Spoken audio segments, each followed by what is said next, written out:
Time now for your forewarned weather with Cedric Haynes. All right, welcome back. Let's get another check at that forecast. Cedric, how are we looking out there? Looking pretty good out there. We've got the sunshine. Temperatures are warming up from that cold start. So as we show you what it looks like out there, you'll be able to see the blue sky showing us a pretty nice picture overall with no real haze or clouds in the sky. So high pressure doing its job and keeping us clear out there. And that should be the case as we go throughout the next rest of the afternoon at least. Temperatures out there in the 40s and 50s across the area, low 60s. Down across southwestern portions of the state, but most of us in the 40s and 50s today. Sunshine, warmer temperatures with the wind switching back out of the west and southwest. That'll mean the warmer temperatures will be with us as we go throughout today. So a little warmer than yesterday. We'll call it low 60s out there for you after a cold start. We'll take the low 60s with sunshine and mild conditions. Otherwise, southwest Utah, upper 70s, sunny and warm. Again, a pretty nice day overall with those blue skies showing up.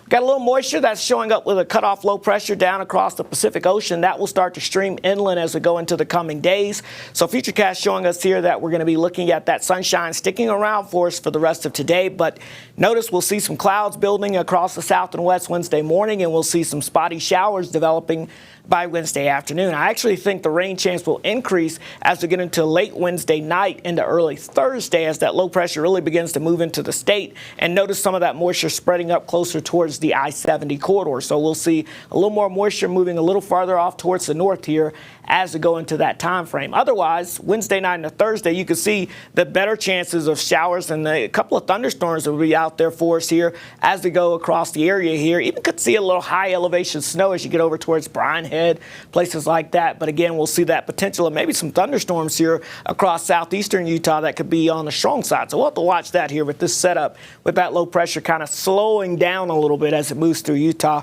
Wednesday night into Thursday now, the way that it looks. So we'll keep an eye on that. But as far as totals go, about a quarter of an inch or less from this first wave of moisture as it makes its way on through. So this is not going to be a big rain producer for us, but at least a chance of some scattered showers increasing out there, especially for areas south of I-70. But it'll start in southwest Utah and then just eventually drift over towards southeast Utah by the time we get towards your Thursday as well. So then we'll get this storm system out of here, the first one to make its way out, and then high pressure builds in briefly for your Friday and Saturday.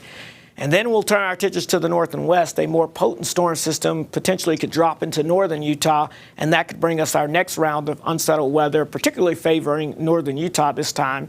And that's one that we'll watch because it could have a little more moisture with it. So you could be talking about a quarter to a half an inch of liquid precipitation. Now, this is very track dependent. So if the low pressure winds up tracking further to the north, that'll mean less precipitation. If it tracks further to the south, then we could see more precipitation. So it's something that we'll watch in the trends in the coming days to see how that plays out. Otherwise, this storm will have a cold component to it, so it will drop a lot of snow in the mountains across the north and west, including some snow here in the Beehive State here. We'll have that chance of some mountain snow showing up as well, and we'll have to watch the snow levels. There are some signs that we may see the snow levels a little lower than what we saw with the last system. We'll see.